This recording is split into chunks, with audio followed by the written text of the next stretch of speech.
Boa noite, amados. Sejam todos bem-vindos. Mais um domingo que podemos estar prestando um culto ao nosso Deus. Gostaria de estar cumprimentando a todos que chegaram aqui conosco. Em especial a turma do Tiago, vamos dizer assim. Eu cumprimentei o pessoal na entrada lá, mas eu disse, eu vou esquecer. Vamos ver se eu lembro. A Emanuela, o Lucas. Esse eu disse que eu não esqueceria porque o Lucas é o mesmo nome do Lucas. Então é fácil. Rosângela e o Tiago.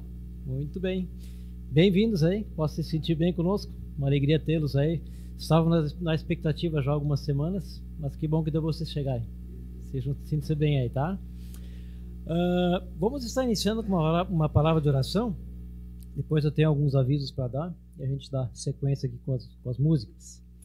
Oremos. Nosso Deus e Pai, nós queremos chegar à Tua presença, te agradecer, Pai, pela Tua bondade em nossas vidas, te agradecer pelo Teu cuidado, a Tua bênção durante toda essa semana que passou e também pela oportunidade que temos agora de estarmos aqui em Tua casa para Te louvar, Senhor, engrandecer o Teu nome, Te honrar como realmente Tu mereces, Pai. Obrigado pelo Teu cuidado em nossas vidas, pedimos que Tu possas estar abençoando, dirigindo essa reunião, que tudo que façamos aqui possa Te agradar, possa ser algo realmente que chegue como aroma suave a Tua presença e que possamos estar realmente com os corações sinceros, com o propósito de Te louvar pelos cânticos, também estar atentos à mensagem da Tua palavra que vai estar sendo trazida pelo Teu servo, que Tu possas estar trabalhando em nossos corações em tudo que fizermos hoje à noite. Pedimos a Tua bênção agora em nome de Jesus. Amém.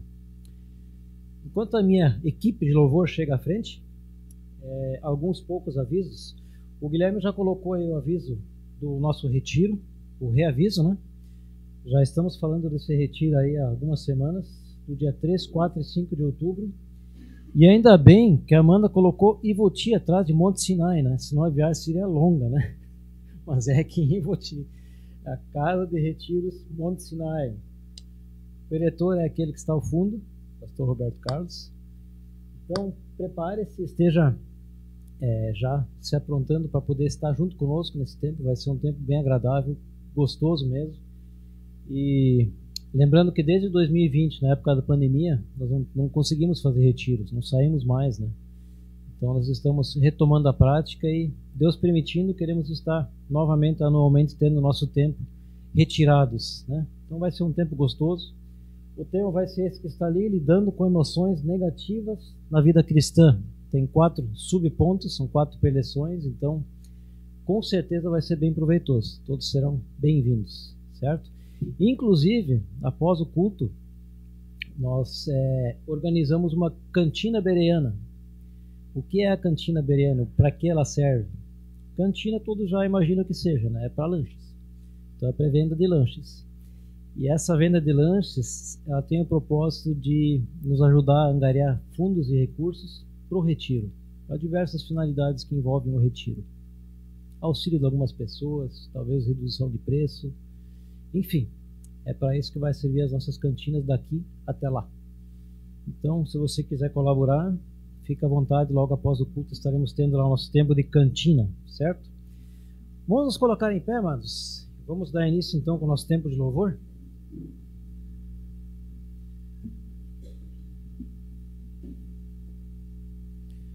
Hoje o louvor estaria com o nosso irmão Wallace, mas ele não está muito bem de saúde, lembremos dele em oração também. A princípio é apenas um resfriado, mas para ele dirigir ficava meio complicado. Dirigir para vir, dirigir o louvor. Então, ele está descansando em casa. Mas vamos estar dando início hoje à noite com o cântico A Começar em Mim Quebra Corações.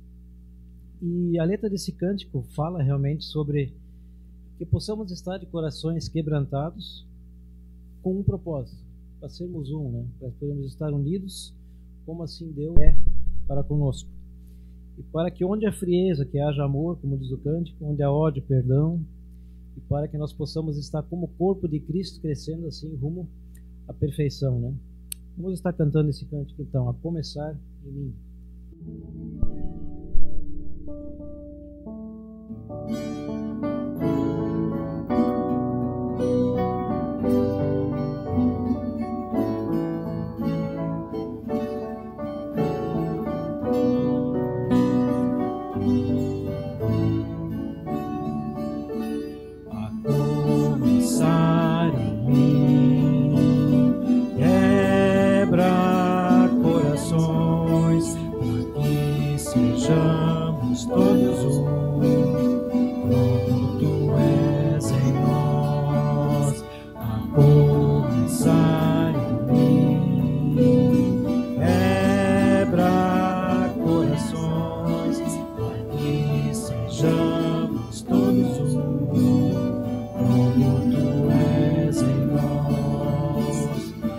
onde há frieza que haja amor, onde há ódio, perdão,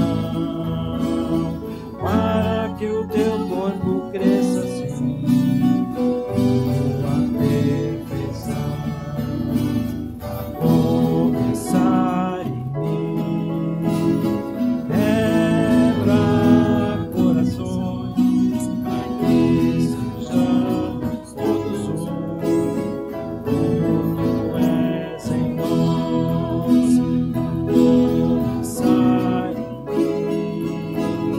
Quebra corações, para que sejamos todos um, como tu és em nós. Que possamos então estar refletindo realmente o amor de Cristo a todos aqueles que nos rodeiam, né? Próximo cântico, vamos estar cantando sobre quem é Deus e quem pode estar acima dele. É uma bênção sempre pensar que esse nosso Deus é aquele em que nós podemos estar realmente buscando refúgio. Ele é aquela rocha, como fala o cântico, né?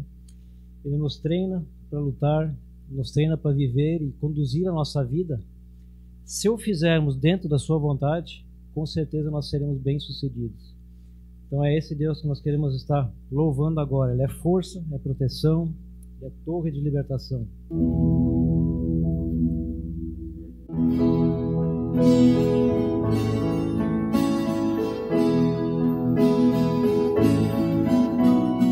Quem é Deus acima do Senhor? Quem é rocha como nosso Deus? É força, proteção, é torre de libertação para quem confia em Jesus. Quem é Deus acima do Senhor? Quem é rocha como nosso Deus? Me treina pra lutar, mostra onde devo eu andar, glórias ao nome do Senhor. Novamente. Quem é Deus acima do Senhor? Quem é rocha como nosso Deus? É força, proteção, é a torre de libertação para quem confia em Jesus. Quem é Deus acima do Senhor? Quem é rocha como nosso Deus? Me treina pra lutar, mostra onde devo eu andar, glórias ao nome do Senhor.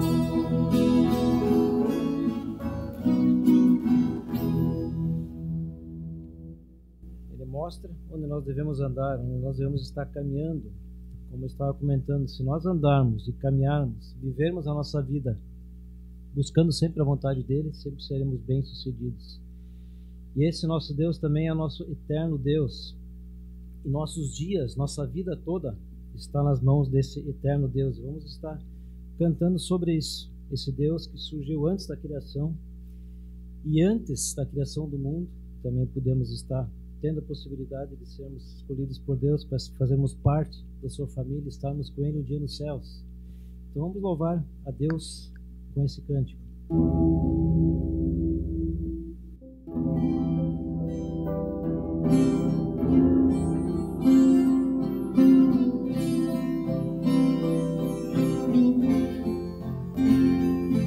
Ó Deus, antes da criação surgir, antes dos céus, dos montes e do mar, da eternidade. Tu és Deus.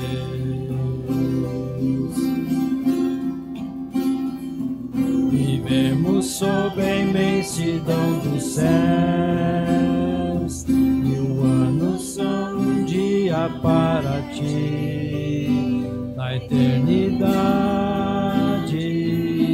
Tu és Deus, e nossos dias em tuas mãos estão. O teu perfeito amor não chega ao fim. Confiamos em teus planos para nós. És o eterno Deus. Ó Deus, na alegria e na dor, nos anos que se vão como um vapor, na eternidade. Tu és Deus. Nossos dias em tuas mãos estão. O teu perfeito amor não chega ao fim. Confiamos em teus planos para nós. És o eterno Deus.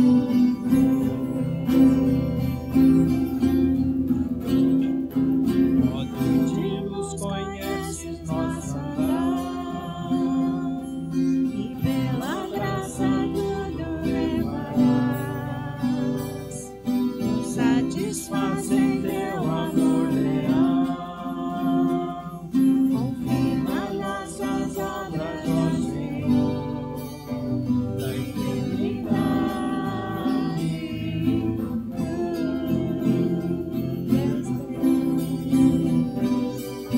Nossos dias em tuas mãos estão. Teu perfeito amor não chega ao fim. Confiamos em teus planos para nós. És o eterno. Nossos dias em tuas mãos estão. O teu perfeito amor não chega ao fim. Confiamos em teus planos para nós. És o eterno.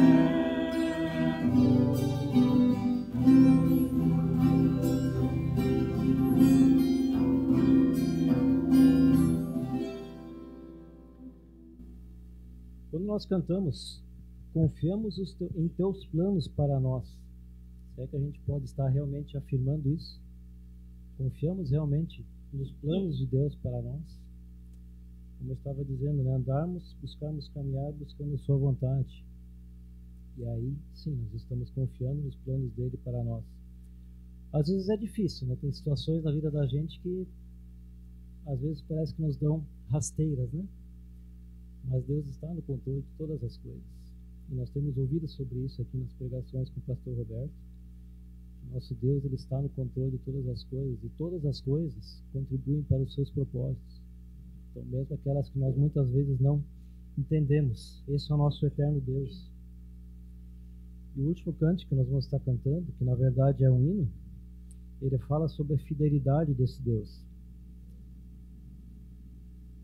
Pessoas podem muitas vezes nos decepcionar, não é mesmo? Eu acho que talvez, se não todos, a grande maioria aqui já sofreu algum tipo de decepção com alguma pessoa, né? Mas a fidelidade de Deus, né, na verdade, é inquestionável, né? Esse nosso Deus, ele é fiel, ele nunca vai estar nos desamparando, ele nos derrama suas bênçãos a cada dia, nos sustenta, nos guarda, nos livra de todas as coisas, nos dá perdão, nos deu perdão, né? Manifestou seu amor por nós naquela cruz. E, na verdade, foi a maior prova de amor por nós. Então vamos cantar sobre a fidelidade do nosso Deus. Tu és fiel.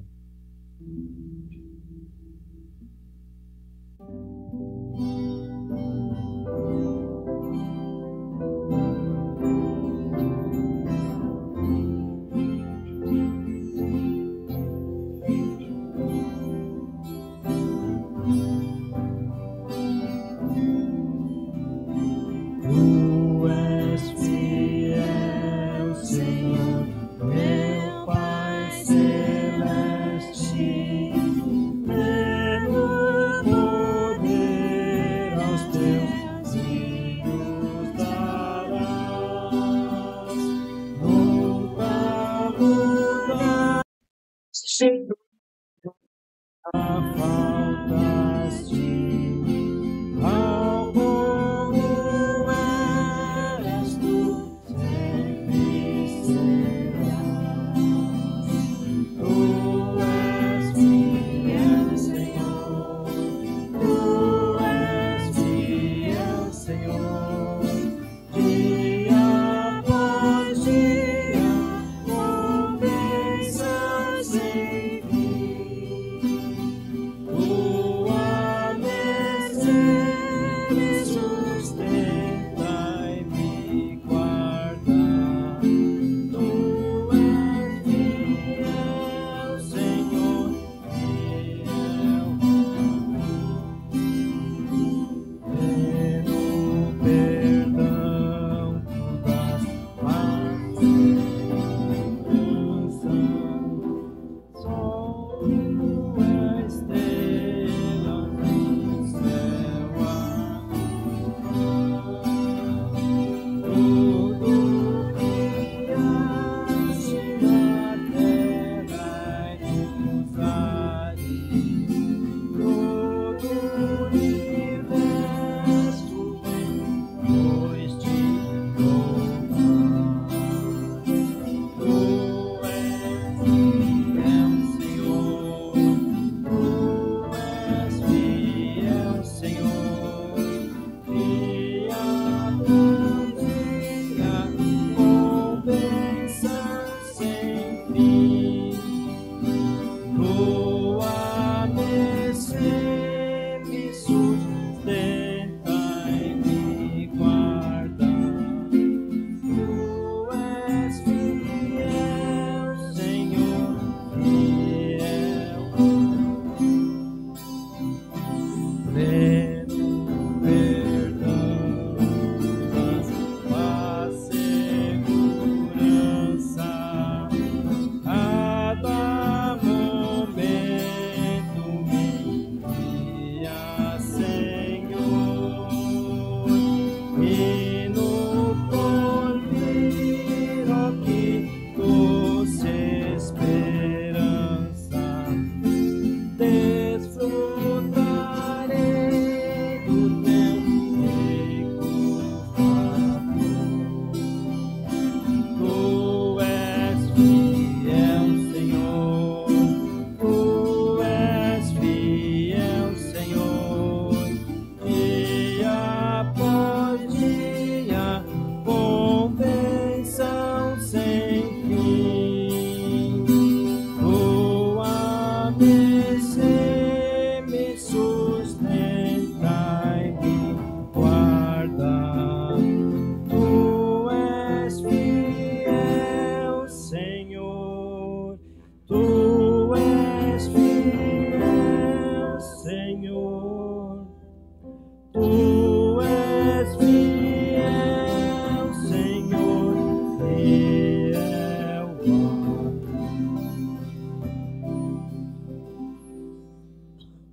Amém? Apesar das estrofes ali estarem invertidas, eu pensei, numa certa altura, eu estou fazendo um solo aqui, mas a terceira virou a segunda virou a terceira, mas tá bom. Podemos sentar-nos?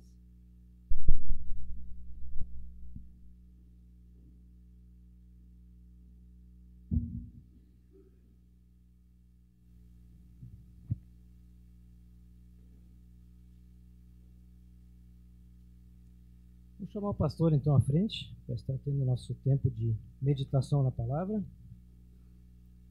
As crianças também, as professoras. Pode estar chegando.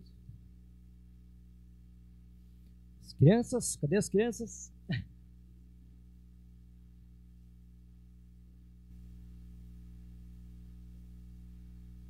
Bem, vamos orar então mais uma vez. Pai querido, mais uma vez chegamos à tua presença, te louvando por esse tempo que já pudemos ter aqui de cânticos, que tu possas estar agora abençoando o tempo de estudo da tua palavra, Pai, esteja orientando o pastor Roberto, que ele possa estar nos transmitindo tudo que ele tem preparado, e o teu Espírito Santo possa estar realmente falando aos nossos corações por meio do teu servo. Também abençoa o tempo com as crianças, que elas possam estar ouvindo a tua palavra, a linguagem delas, Senhor, elas possam estar aos poucos tendo a compreensão do teu evangelho, do teu amor, dos tens manifestado também por elas. Abençoa as professoras, dá sabedoria e entendimento a elas. Pedimos agradecidos em nome de Jesus. Amém.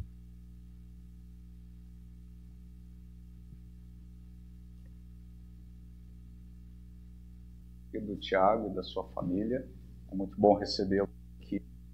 Eu queria apenas voltar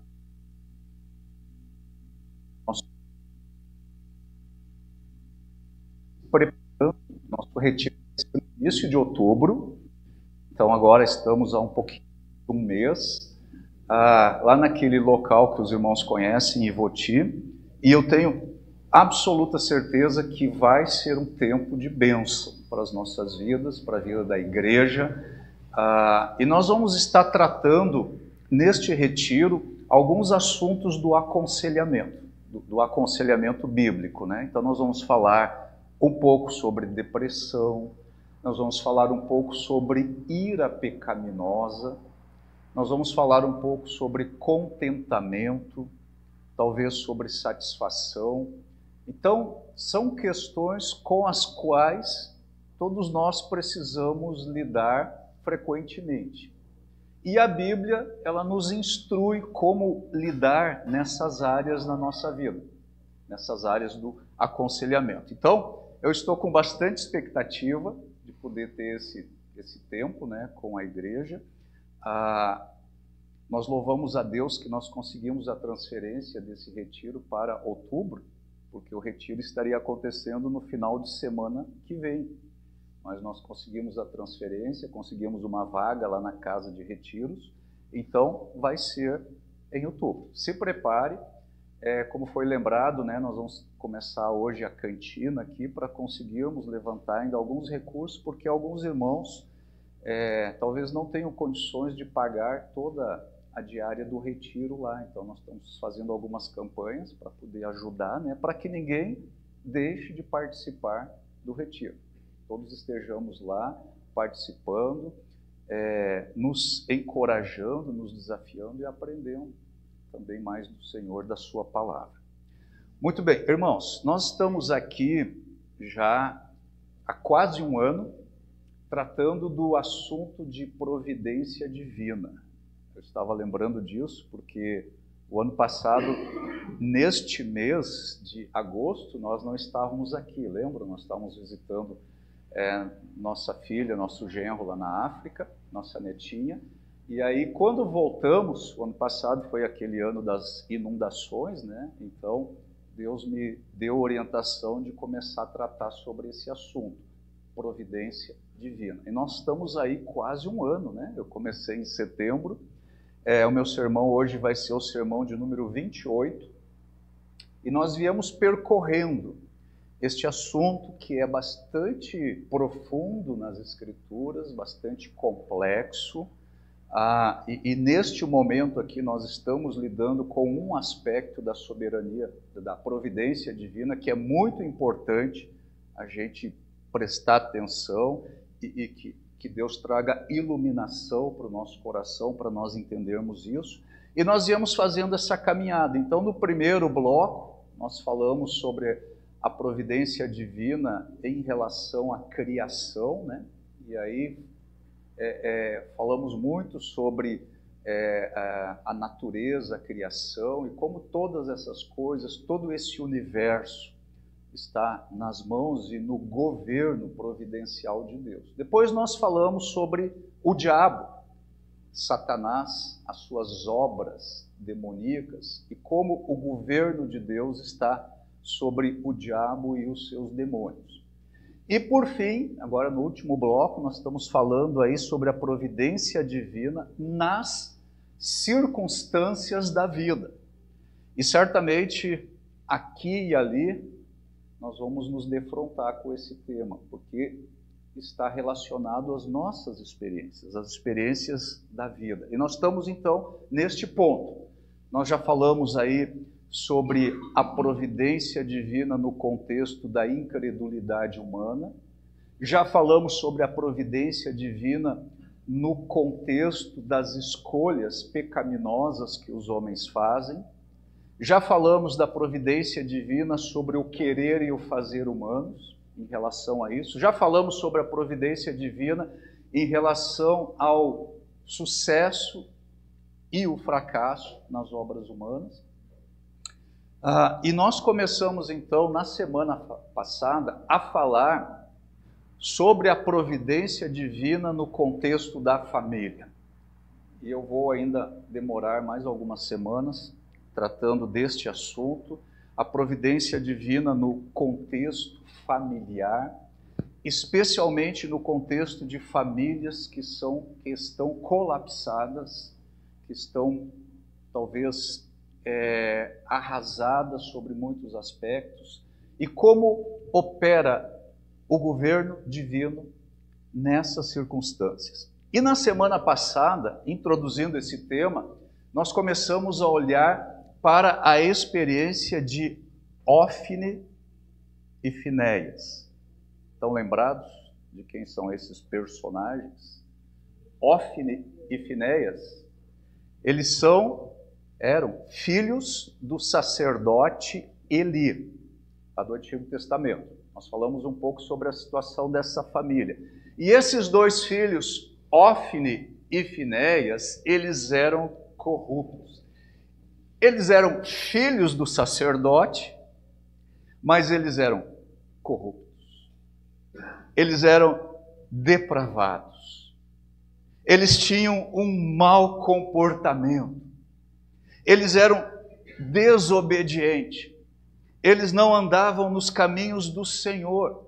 E eles chegaram até mesmo a profanar o tabernáculo do Senhor com imoralidade. E nós vimos também que eles se comportavam assim. Isso nos chocou. Eles se comportavam assim porque existia um endurecimento divino, judicial sobre essa família. Deus havia decidido matá-los. E por causa desse decreto, eles tinham aquela situação de corrupção, de iniquidade, de impiedade. Nós falamos também sobre Roboão. Lembram desse personagem? Roboão, ele era filho de Salomão, do rei Salomão, né? Acho que todos já ouvimos falar do rei Salomão, o homem mais sábio, né? Que já pisou aqui nesse planeta. E quando Roboão, ele assumiu o trono, na sucessão do rei Salomão, o povo veio até ele, veio até Roboão. O povo estava exaurido por conta dos impostos pesados, e eles vieram até Roboão para pedir a Roboão que aliviasse a carga dos impostos. Para resolver esse assunto, o que Roboão fez? Ele buscou o conselho dos anciãos, ou seja, daqueles mais velhos no seu reino, e ele também se aconselhou com os jovens. No final disso, ele decidiu ouvir os jovens e não ouvir os anciãos. E o conselho dos jovens era para que ele aumentasse ainda mais, aumentasse dramaticamente a carga de impostos sobre o povo, que já era bem pesado. Esse foi o conselho que os jovens deram. Roboão fez isso. Qual foi o resultado? Houve a divisão do reino de Israel. O reino se dividiu. Agora, o que nos chamou a atenção, e foi curioso perceber, é que o cronista bíblico, ele nos informa que isso aconteceu porque era da vontade do Senhor. Na verdade, o cronista disse que foi o Senhor quem fez isso. Depois nós falamos um pouco sobre os últimos dias. Lembram dessa parte? Nós estamos vivendo nos últimos dias. Esse é o ensino das Escrituras. Os últimos dias, essa era escatológica, os últimos dias tiveram início com a primeira vinda de Cristo, com a sua encarnação. E o apóstolo Paulo disse para nós que os últimos tempos seriam como? Como seriam os últimos dias? Muito difíceis.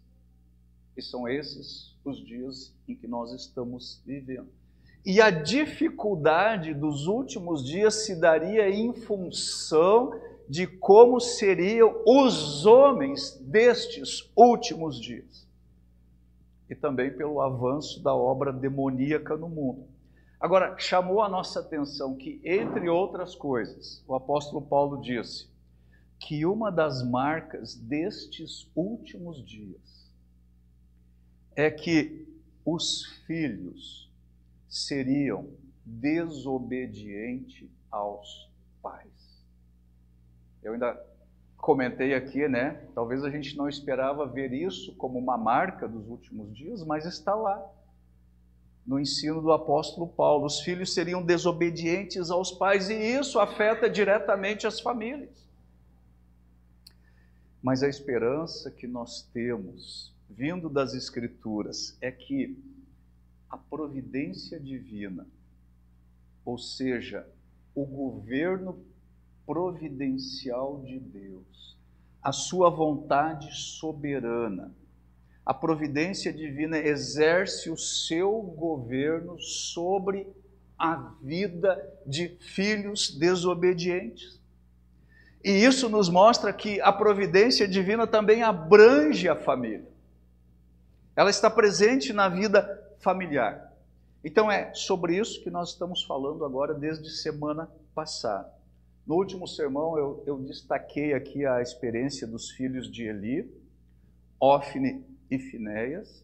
Eles foram mortos pelo Senhor. Aquilo foi algo terrível. Deus não destinou nem graça, nem arrependimento para os filhos do sacerdote. Aquela família foi destruída. Aquela família foi arrasada. E quando Eli soube a respeito da morte dos seus filhos, ele mesmo morreu. Agora vamos lá para esse texto, primeiro livro de Samuel, capítulo 4. Nós vamos ler os versículos 12 a 18. 1 Samuel, capítulo 4.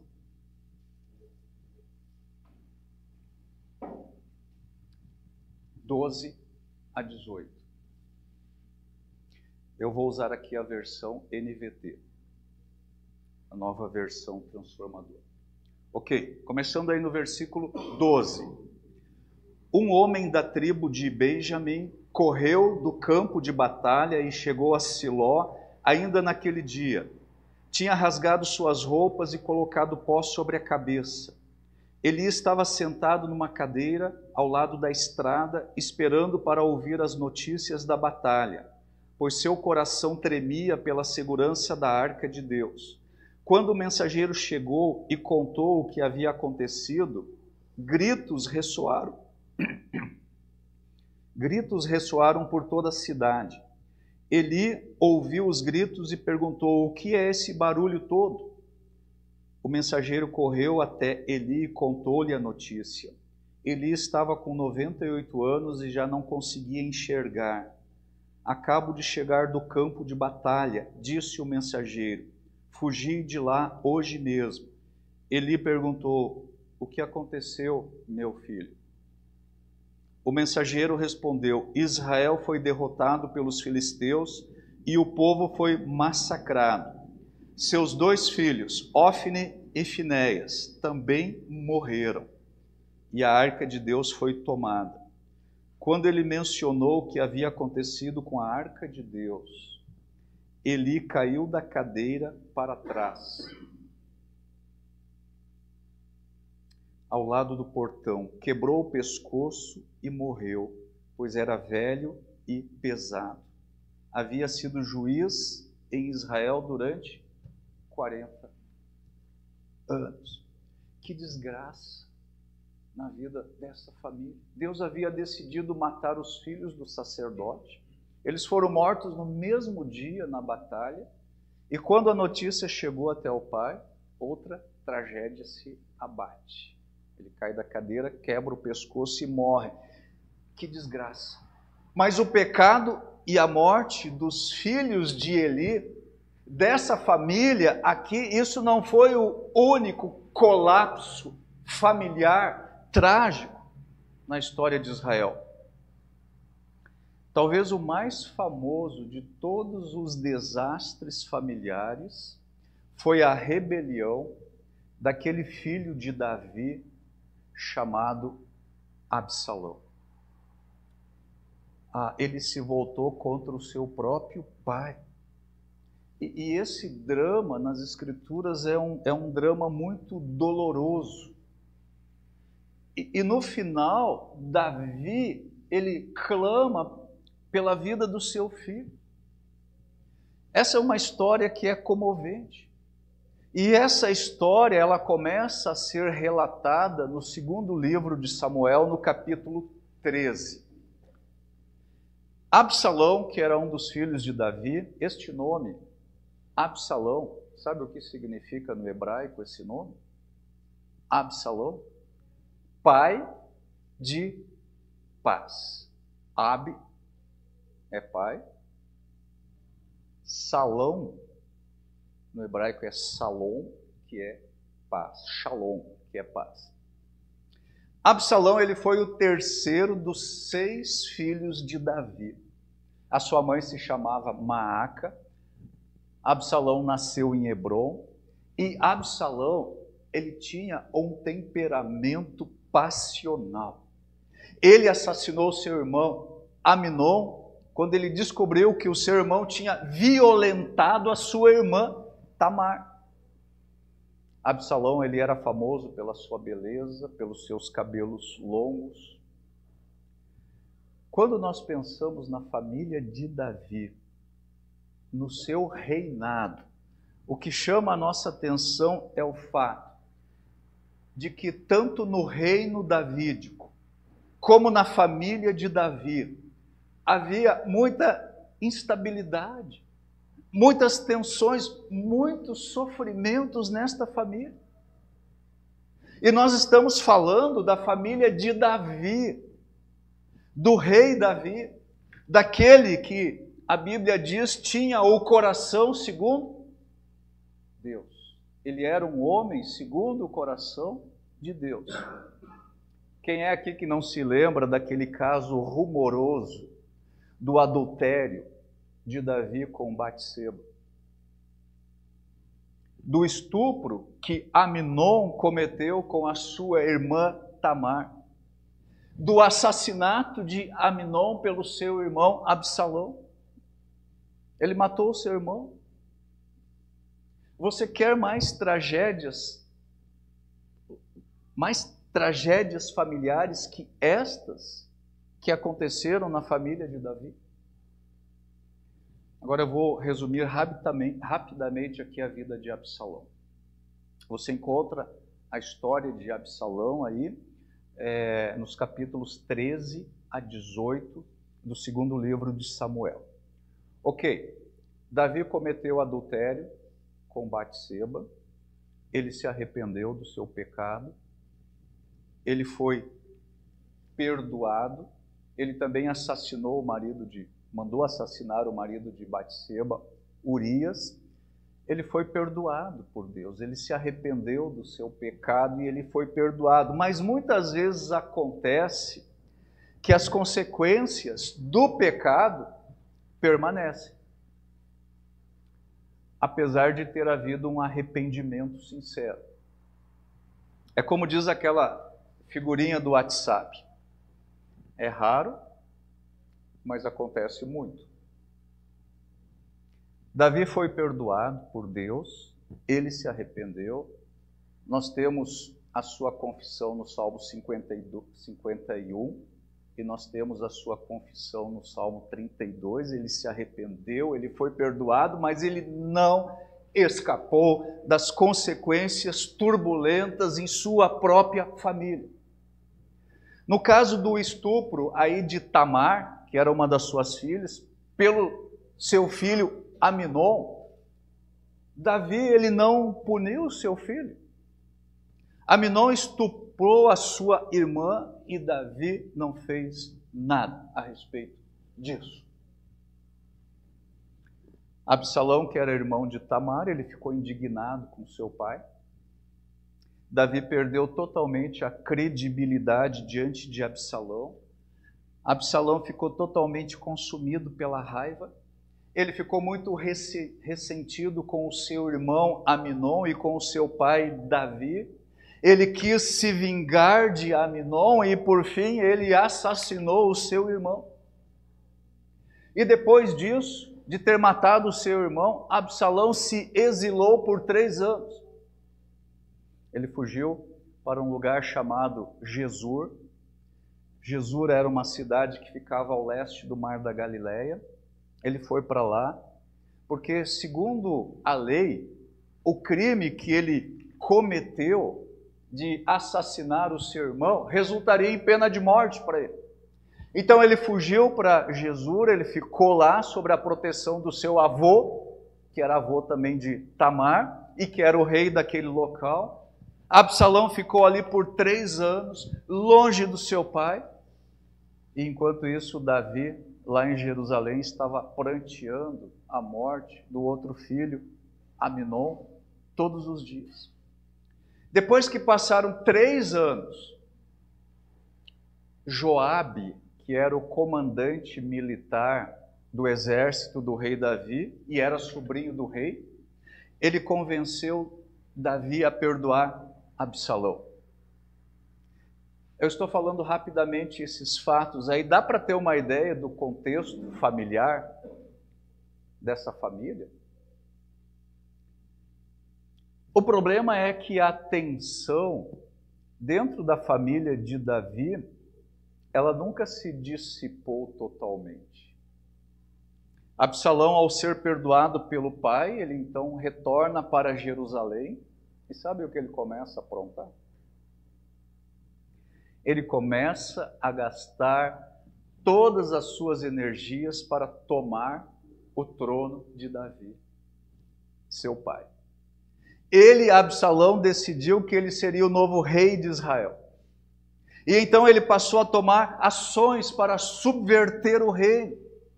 E este conflito abalou por demais Davi. Absalão era seu filho, mas Absalão estava aí conspirando contra o pai. Absalão conspirou para destronar Davi, e ele foi bem sucedido em conseguir aí apoiadores.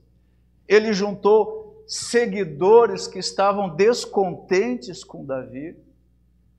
Mas apesar disso, todo esse contexto, todo esse enredo, Davi, ele estava hesitante em ordenar a morte do próprio filho. Eu acho que dá para entender isso, não é? A agonia de Davi nessa situação toda era grande, era aflitivo. Então isso aqui é o quadro, isso aqui é a situação dentro da casa de Davi. Absalão, ele precisava ser detido, então entra em ação Joabe, que eu já falei, era o comandante militar do exército de Davi. Ele era sobrinho de Davi e ele era tio de Absalão. Ele percebeu a hesitação do rei Davi em tomar medidas em relação ao seu filho. E agora sim nós vamos ler como essa história acabou. Segundo livro de Samuel, capítulo 18.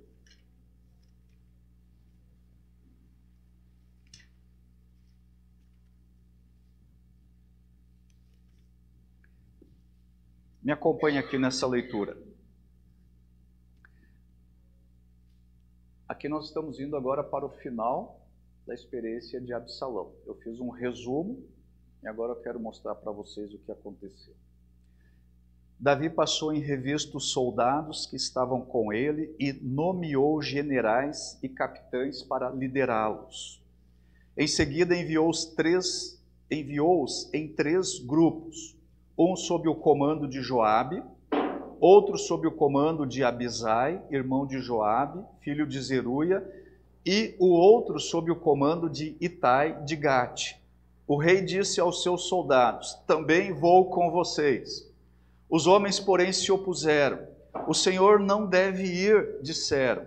Se tivermos de recuar ou fugir, ou mesmo se metade de nós morrer, para eles não fará diferença. O Senhor vale por 10.000 de nós. Por isso é melhor que fique na cidade e nos envie ajuda se for necessário. Farei o que acharem melhor, disse o rei.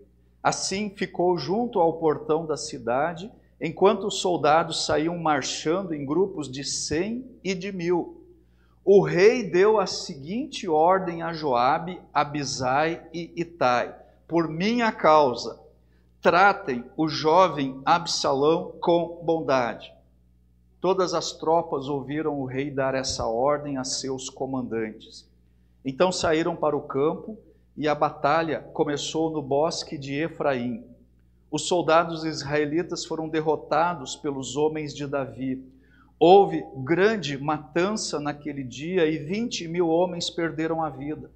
A batalha se espalhou por toda a região e morreram mais homens no bosque do que os que foram mortos pela espada.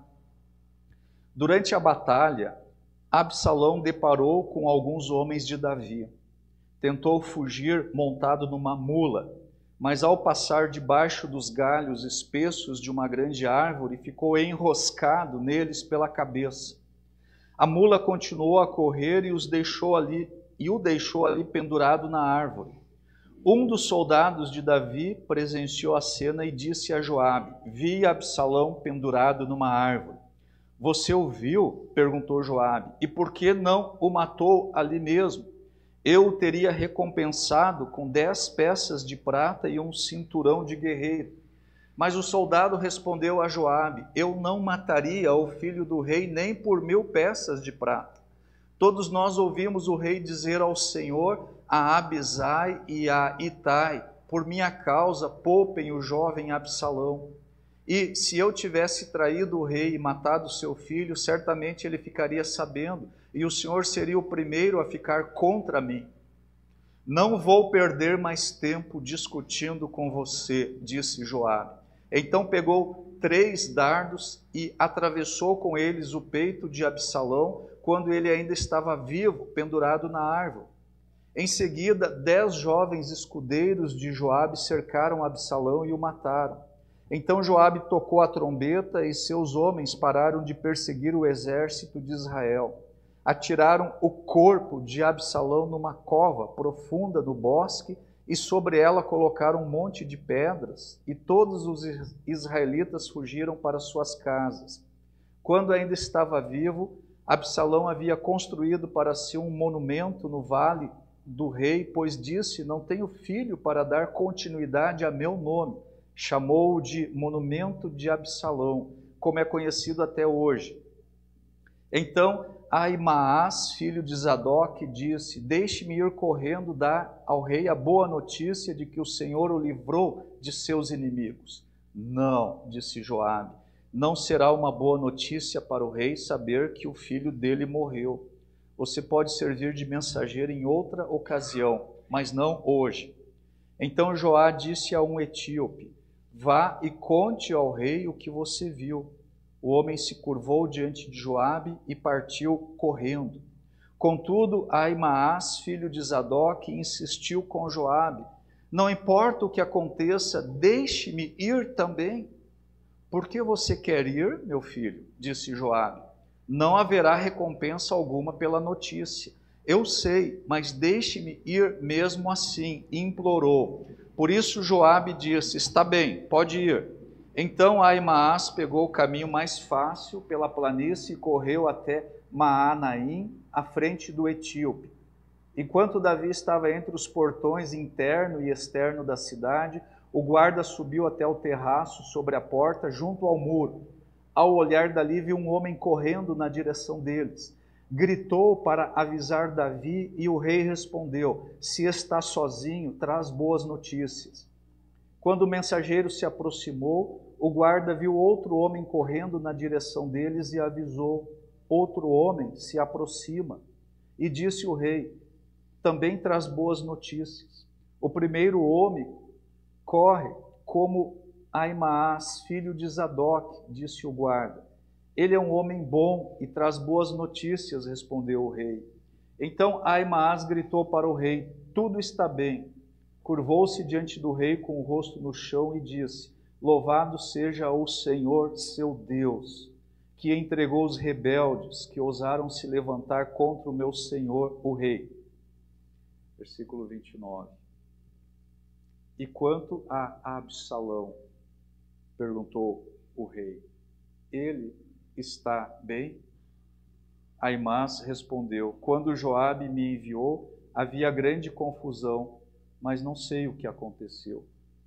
Espere aqui, disse o rei. E Ahimaás ficou esperando ao lado. Então chegou o etíope e disse: tenho boas notícias para o meu senhor, o rei. Hoje o Senhor o livrou de todos que se rebelaram contra o rei. Verso 32. E quanto ao jovem Absalão? Perguntou o rei. Ele está bem? O etíope respondeu: que todos os inimigos do meu senhor, o rei, e todos os que se levantam para lhe fazer mal, tenham o mesmo destino daquele jovem. O rei ficou muito abalado. Foi para o quarto que ficava sobre o portão da cidade e começou a chorar.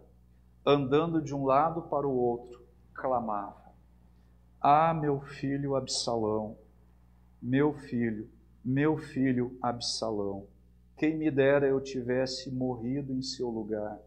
Ah, Absalão, meu filho, meu filho. Essa história, ela é uma história muito comovente, é uma tragédia. É impossível olhar para essa história sem se comover. Davi, ele lamentou a morte de Absalão. E no seu lamento, Davi repetiu 5 vezes a expressão meu filho. No capítulo seguinte, no capítulo 19, nos versículos 4 a 7, nós lemos o seguinte. Capítulo 19, 4 a 7. O rei cobriu o rosto com as mãos e continuou a chorar. Ah, meu filho Absalão! Ah, Absalão, meu filho, meu filho! Então Joabe foi até o quarto do rei e disse: hoje salvamos sua vida e a vida de seus filhos e filhas e de suas esposas e concubinas. E, no entanto, o Senhor age desse modo e nos faz sentir envergonhados. Parece amar os que o odeiam e odiar os que o amam. Hoje deixou claro que todos os seus comandantes e soldados não significam nada para o Senhor. Pelo visto, se Absalão tivesse sobrevivido e todos nós tivéssemos morrido, o Senhor estaria satisfeito. Agora saia e vá parabenizar seus soldados, pois juro pelo Senhor que se o rei não for, nenhum só deles permanecerá aqui esta noite. Isso seria pior que todo o mal que já lhe aconteceu na vida. Apesar de todo o mal que Absalão havia causado, o rei Davi, ele estava desnorteado, ele estava abalado, ele estava inconsolável, ele estava consumido pela tristeza da morte de mais um filho. Isso aqui doía demais no seu coração. Toda a história da família de Davi, o homem segundo o coração de Deus, é chocante, é triste ao extremo. Eu desconfio que não existiu outra família sobre a face da terra com desastres maiores do que aqueles que sobrevieram à família de Davi. E isso é quase inacreditável. E pouco se prega a esse respeito. Nós conhecemos Davi do livro dos Salmos, das conquistas do seu reino, do seu caráter, humilde, sempre pronto para se arrepender. E isso é verdade, isso era a vida de Davi. Mas a família de Davi, ela andou de tragédia em tragédia. Uma família colapsada. E aí vem aquela pergunta que não quer calar. Existe a providência divina nestes eventos trágicos e pecaminosos da família do rei Davi? Vamos pensar um pouquinho nisso.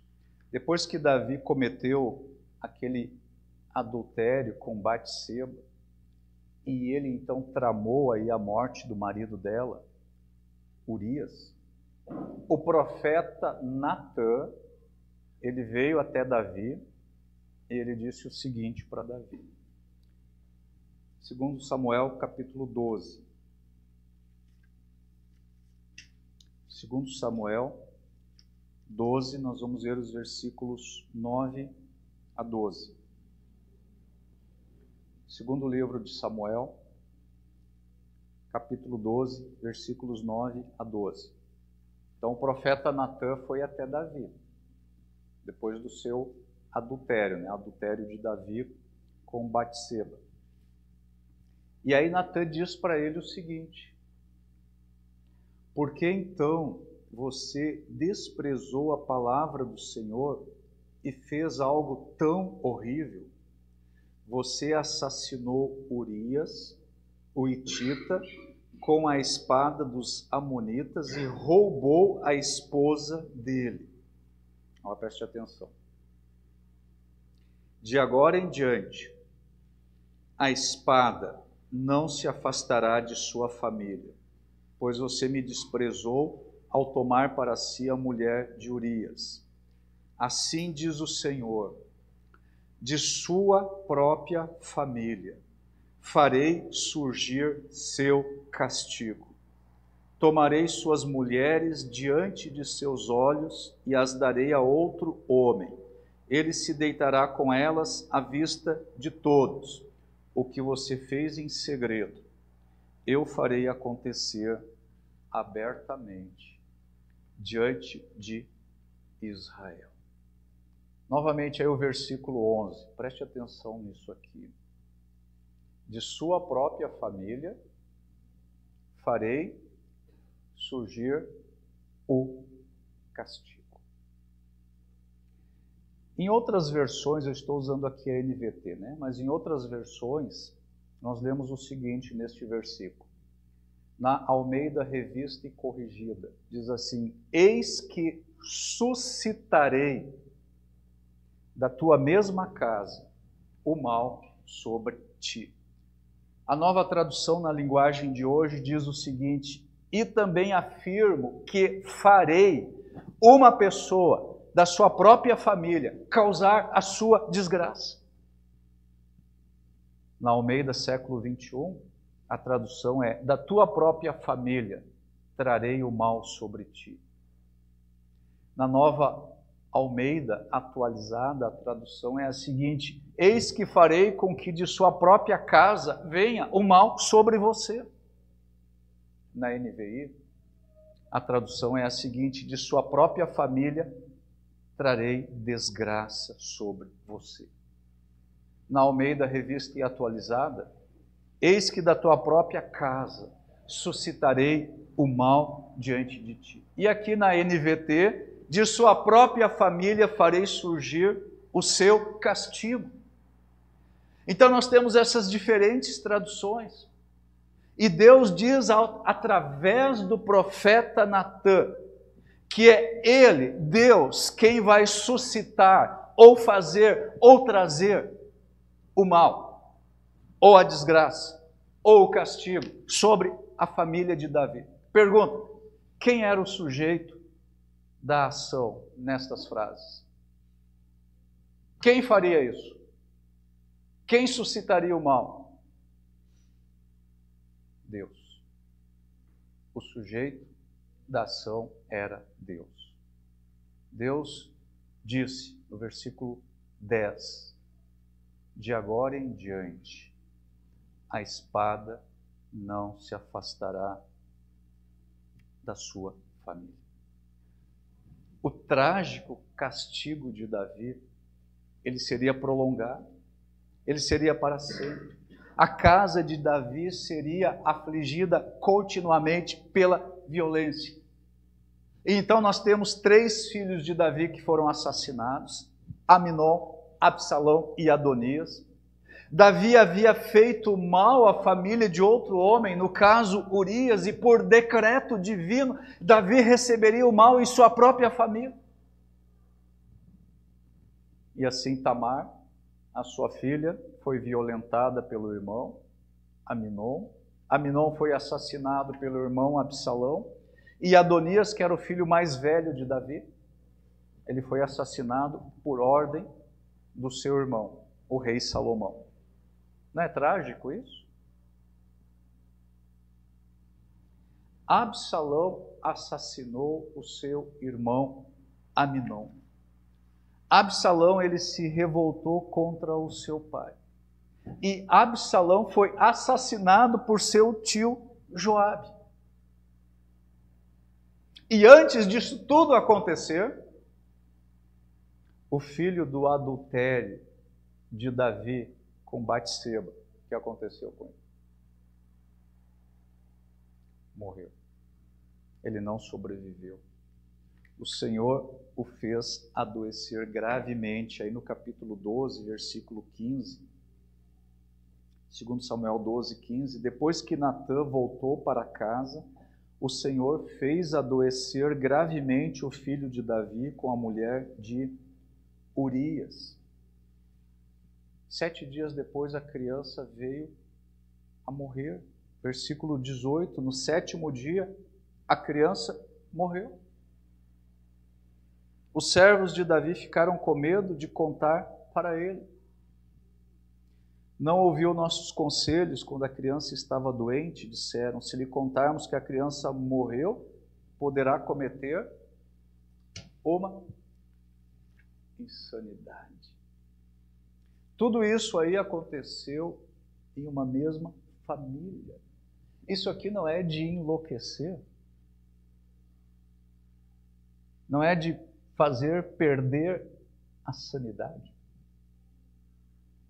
Agora, Davi, ele quebrou pelo menos 4 dos 10 mandamentos: adultério, assassinato, mentira, cobiça. E ele viu todos esses pecados se reproduzindo dentro da sua própria casa. Absalão se prostituiu com as concubinas do seu pai Davi. No capítulo 16, 2 Samuel 16, versículos 20 a 23.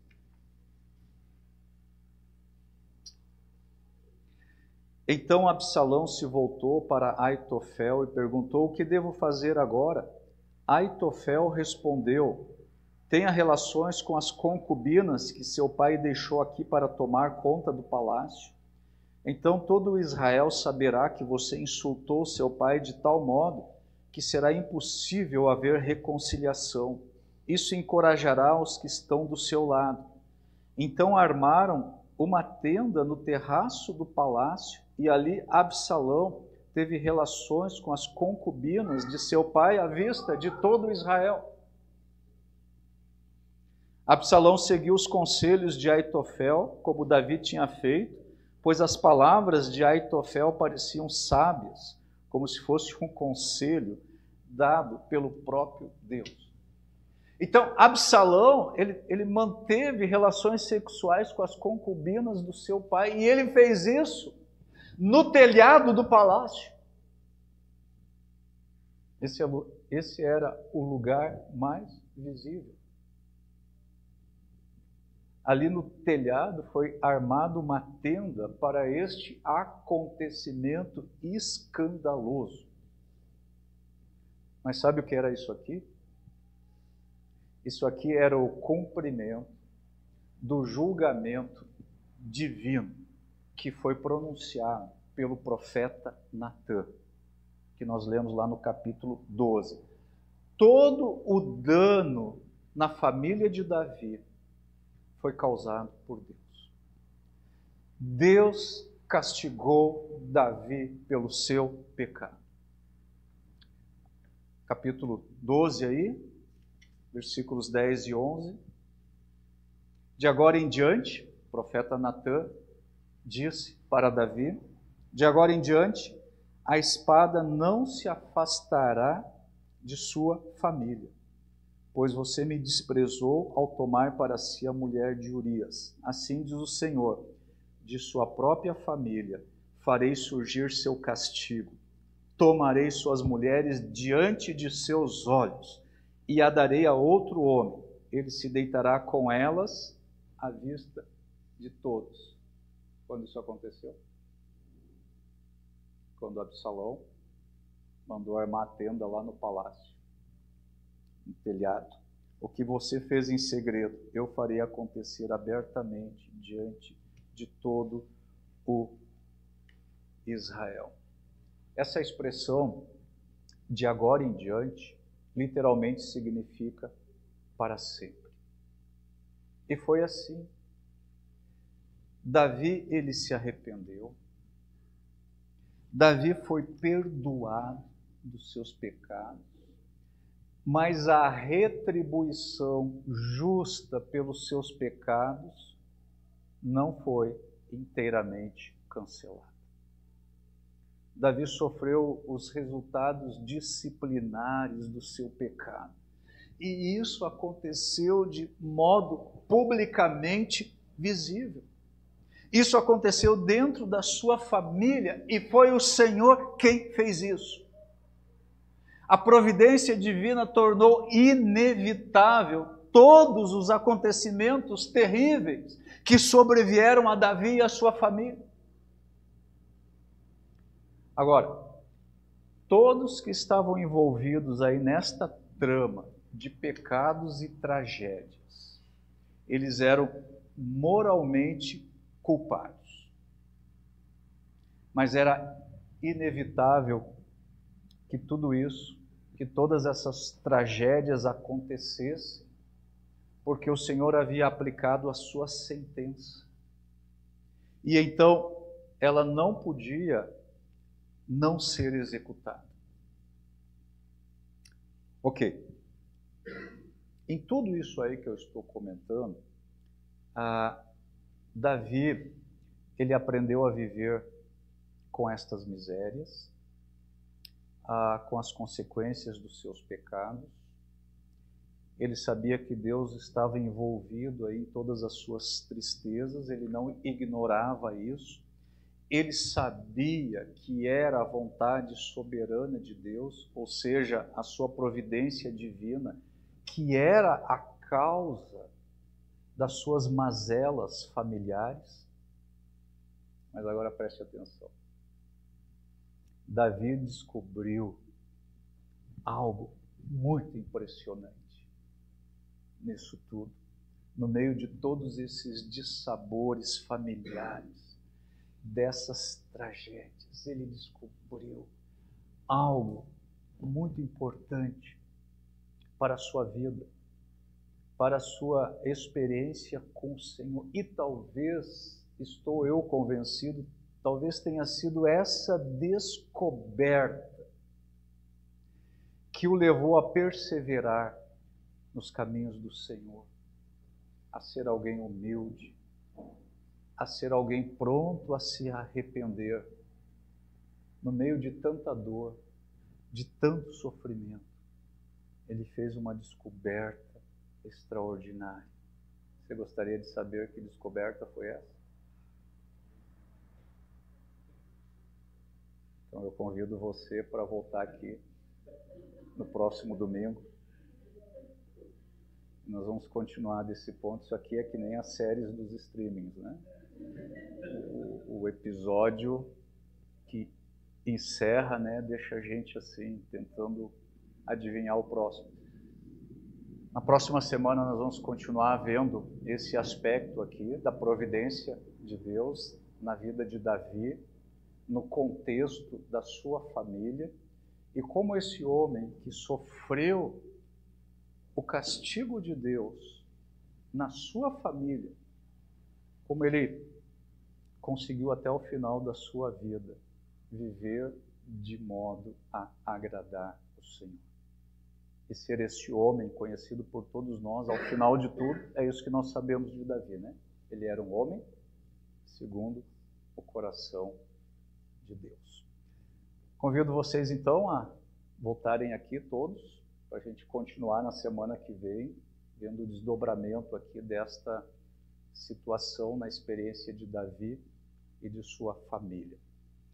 Queria pedir a você que fechasse os seus olhos, curvasse a sua cabeça, nós vamos orar. Pai, eu quero te agradecer por esse dia, também agora por este momento de poder compartilhar tua palavra com os meus irmãos aqui e com todos que estão aqui participando desse culto. Quando nós somos expostos, Senhor, a tua palavra, que é tão profunda, que é tão cortante, tua palavra que nos repreende, que nos exorta, que nos instrui, que nos educa. Quando nós estamos diante dela, Senhor, nós percebemos o quanto nós somos fracos, o quanto nós somos carentes da tua misericórdia, da tua compaixão. Nós reconhecemos que o Senhor é fiel, como nós cantamos naquela última música, e reconhecemos que nós somos muitas vezes infiéis. Mas, sobretudo, Senhor, neste olhar para a tua palavra, deste tema tão profundo das Escrituras, o nosso coração se enche de esperança por sabermos, por crermos que o Senhor de fato governa todas as coisas, os teus planos não podem ser frustrados, a tua vontade não pode ser impedida, o Senhor faz tudo aquilo que lhe agrada, porque o Senhor é Deus e somente o Senhor é Deus.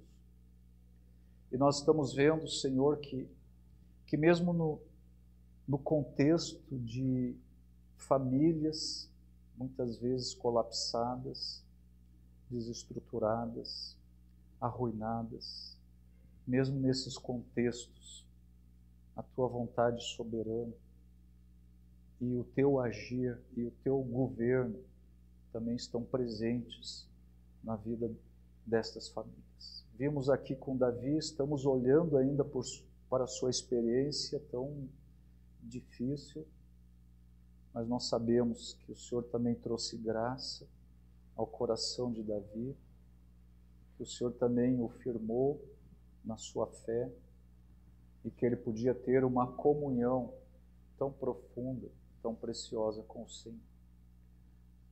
Eu peço que o Senhor também nos ajude a buscarmos dia a dia, conhecermos mais profundamente o Senhor, entendermos a tua vontade, os teus caminhos e andarmos nele.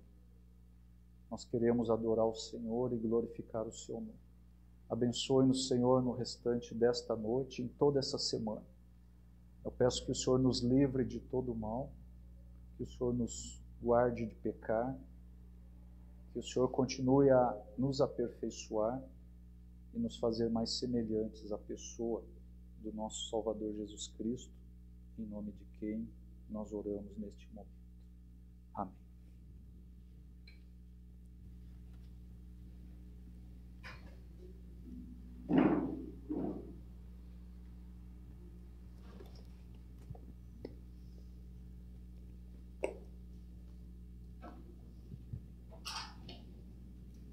Obrigado, pastor Roberto, pela ministração da palavra do nosso Deus. Realmente, às vezes a gente ouve mensagens sobre o reino de Davi, o reinado de Davi, né? E ouve sobre muitas coisas boas que aconteceram no reinado dele. Mas ele sofreu a disciplina de Deus, mesmo tendo se arrependido. Todas as consequências do nosso pecado, do pecado ele não foi livrado, né? Vamos estar nos colocando em pé e vamos repetir aquele cântico: Eterno Deus, porque os nossos dias estão nas mãos desse Deus. O amor dele não chega ao fim.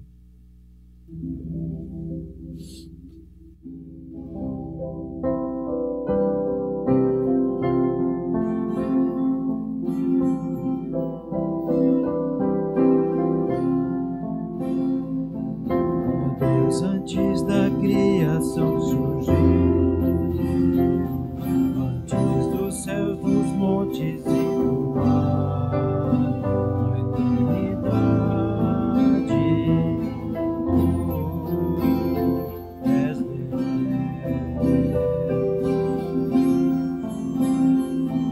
Vivemos sob a imensidão dos céus, e humanos são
Mais uma vez agradecemos a presença de todos, Tiago, família também, sejam bem-vindos mais uma vez. Como disse o pastor Roberto, os próximos capítulos vocês vão ter que voltar para ouvir, todos nós, né?